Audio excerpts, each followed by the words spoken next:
ایک غلطی کا ازالہ جو ہے مقصد ہے۔ بعض لوگ یہ سمجھتے ہیں کہ ہمیں اگر کسی نے کوئی چیز دی ہے افطار کرنے کے لیے، تو اگر ہم اس چیز پر افطار کریں گے تو یہ سارا ثواب جو ہے ہمارے روزے کا اس افطار کرانے والے کو مل جائے گا۔ تو اس طرح کی بات کوئی نہیں ہے، کیونکہ حدیث کے اندر ابھی گزرا، پچھلے ویڈیو کے اندر بھی حدیث کے اندر گزر گیا تھا کہ جو روزے دار ہے اس کو بھی اتنا ہی ثواب ملے گا روز کے روزے کا، اور جو اس کو افطار کرانے والا ہے اس کو بھی اتنا ہی ثواب ملتا ہے جتنا جو ہے وہ روزے دار کو ملتا ہے۔ افطاری سے متعلق اب کچھ مسائل جو ہے وہ سامنے آتے ہیں۔ ایک مسئلہ یہ آتا ہے کہ افطار جو ہے ہم کس چیز سے کریں، تو افطار جو ہے وہ کھجور سے کرنا جو ہے وہ افضل ہے، کہ تازہ کھجور اگر مل جائے جو تازہ ہو تو اس سے افطار کرنا چاہیے۔ اگر تازہ کھجور نہ ہو تو پھر خشک کھجور یا چوارے وغیرہ سے جو ہے بھی افطار کر سکتے ہیں، اور اگر یہ بھی میسر نہ ہو تو ایسی صورت کے اندر پانی سے جو ہے افطار کر لے۔ بعض لوگ کھجور نہ ہونے کی صورت میں جو نمک وغیرہ سے افطار کو افضل سمجھتے ہیں، تو یہ درست نہیں ہے، بلکہ پہلے نمبر پہ کھجور ہے، اگر کھجور نہ ہو تو پھر پانی سے جو ہے وہ افطار کر لے۔ دوسرا مسئلہ جو افطاری میں سامنے آتا ہے کہ جب تک سورج غروب ہونے کا یقین نہ ہو جائے تو اس وقت تک جو ہے وہ روزہ کھولنا درست نہیں ہے، پہلے جو ہے وہ یقین کرنا چاہیے کہ سورج غروب ہو چکا ہے نہیں، اور اس کے لیے آج کل جو کیلنڈر وغیرہ بنے ہوئے ہیں، اور جو وہ آٹومیٹک گھڑی ہوتی ہے تو وہ بھی وہ ٹائم جو ہے بتا دیتی ہے، تو اس کیلنڈر میں جو تین جو منٹ ہوتے ہیں وہ احتیاط کے بھی شامل کیے جاتے ہیں، تو اس کے مطابق جو افطار کر سکتے ہیں۔ اب ایک مسئلہ یہ آتا ہے، اگر کسی نے یہ گمان کیا تھا کہ سورج غروب ہو گیا اور افطاری کر لی، لیکن بعد میں معلوم ہو گیا کہ سورج غروب نہیں ہوا تھا اور اس نے غروب ہونے سے پہلے جو افطار کر لیا تھا، تو ایسی صورت کے اندر یہ روزہ اس کا ادا نہیں ہوگا،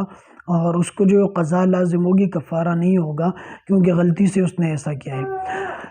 حدیث کے اندر منقول ہے کہ روزہ افطار کرتے وقت دعا قبول ہوتی ہے، اس لیے اس وقت جو ہے دعا کا خوب اہتمام کرنا چاہیے۔ عام طور پر جو ہے خواتین جو ہے افطاری کے انتظام میں ہی لگی رہتی ہے اور دعا میں نہیں لگتی، انہیں بھی اہتمام کرنا چاہیے دعا کا، کیونکہ اس وقت جو ہے یہ قبولیت کا وقت ہوتا ہے، اور اس وقت جو بھی دعا مانگی جاتی ہے تو وہ دعا قبول ہو جاتی ہے۔ اگلا مسئلہ آتا ہے کہ افطار کے وقت ہو جانے کے بعد افطار میں جلدی کرنا جو ہے مسنون ہے، بلا وجہ تاخیر کرنا درست نہیں ہے، جیسے حدیث کے اندر بھی آ گیا کہ افطاری کے اندر جو ہے جلدی کرنی چاہیے، اور ایسے افطاری میں جو ہے وہ جلدی کرنا چاہیے، جیسے افطار کا وقت ہو جائے تو فوراً جو ہے افطاری کر لینی چاہیے، جیسے حدیث کے اندر آ گیا ہے۔ اور دوسری بات یہ کہ اب ہم کیسے معلوم کریں کہ افطار کا وقت ہو چکا ہے، تو اس کے لیے یا تو کسی مستند نقشے جو بنے ہوتے ہیں اس کا استعمال کریں، جو دائمی نقشے بنے ہوتے ہیں اور وہ کسی مستند ادارے نے بنایا ہوا ہوتا ہے، تو اس کا استعمال کر لیں اور اس کے اندر دیکھیں کہ افطاری کا وقت ہو چکا ہے نہیں، تو اس کے مطابق جو ہے وہ روزہ جو ہے وہ بند بھی کرے اور اس کے مطابق جو ہے روزہ کھول لے۔ ہاں اتنا کرنا چاہیے کہ نقشے کے اندر جو ٹائم لکھا ہوا ہے اس کے 2-3 منٹ جو ہے بعد افطاری اور سحری جو ہے وہ 2-3 منٹ پہلے جو ہے وہ بند کر لے۔ ایک مسئلہ جو ہے وہ یہ بھی سامنے آتا ہے کہ ایک شخص جو ہے وہ ہوائی جہاز پر ہے اور وہ ہزاروں کلومیٹر کے جو ہے وہ فاصلے کے اوپر ہے اور اونچائی پر ہے، تو اس کو جو ہے وہ کب افطار کرنا چاہیے، اس کے لیے وقت جو ہے وہ کون سا ہونا چاہیے، تو اس کے لیے جو ہے وہ مثلاً اگر کوئی جا رہا ہے تو جہاز کے اندر، لیکن ان کو اوپر سے جو ہے وہ سورج جو ہے وہ نظر آ رہا ہے، حالانکہ ان کے پاس جو نقشہ موجود ہے اس کے اندر جو افطاری کا وقت ہو چکا ہے، تو ان کو جو ہے اس نقشے کے مطابق افطاری کرنا درست نہیں ہے، بلکہ وہ انتظار کریں گے کہ ان کے مطابق جو ہے وہ سورج جو ہے وہ غروب ہو جائے، کیونکہ اگر ان کو سورج نظر آ رہا ہے تو اس کا مطلب یہ ہے کہ ابھی تک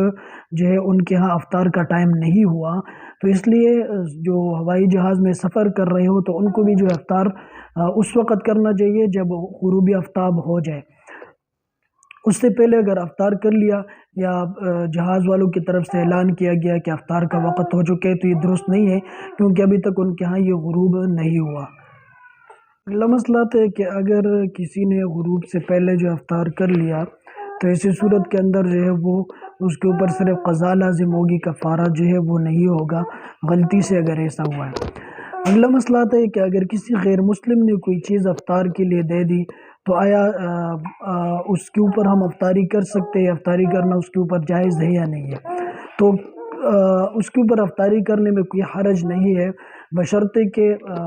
وہ جو ہے اس کی حلال کمائی جو ہے اس کے حلال ہونے کے بارے میں جو انسان کو پتہ ہو کہ یہ بندہ جو ہے حلال کماتا ہے، حرام نہیں کماتا۔ ایسے اگر کوئی جو ہے افطاری کی دعوت دیتا ہے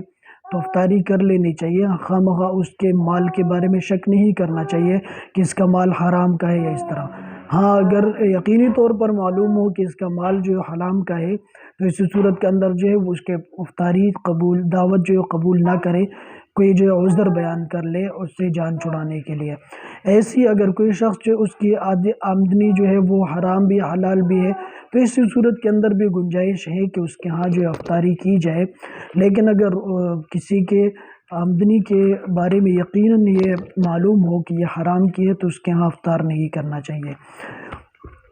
اگلا مسئلہ آتا ہے کہ آیا مسجد کے اندر افطار کرنا درست ہے یا نہیں مسجد کی حدود کے اندر؟ تو مسجد کی حدود کے اندر کھانا پینا تو ویسے مکروہ لکھا گیا ہے، البتہ اعتکاف کے موقع پر کیونکہ وہ شرعاً ایک عذر ہے تو اس لیے اس کی گنجائش ہے کہ مسجد کے اندر جو ہے وہ کھانا کھایا جائے، بشرطے کہ صفائی کا خوب خیال رکھا جائے۔ اگر افطاری مسجد ہی میں کرنی ہے تو پھر اس کی بہتر صورت یہ ہے کہ مسجد کے ساتھ اگر کوئی برآمدہ ہے یا کوئی ایسا کمرہ ہے جس میں انتظام ہو سکتا ہے تو وہاں پر جو ہے وہ دسترخوان وغیرہ بچھا کر جو ہے وہ افطاری کر لی جائے، لیکن اگر ایسی کوئی صورت نہ ہو تو اس صورت کے اندر جو ہے وہ افطاری تو کر سکتے ہیں لیکن ساتھ ساتھ خوب صفائی ستھرائی کا خیال رکھ کے مسجد کے اندر جو ہے کوئی ایسی گن وغیرہ نہ پھیلائے اور کوئی لوگ جو خدمت پر مقرر بھی ہو جو چیزوں کو فوراً جو اٹھائے اور مسجد کے اندر گن وغیرہ نہ ہو۔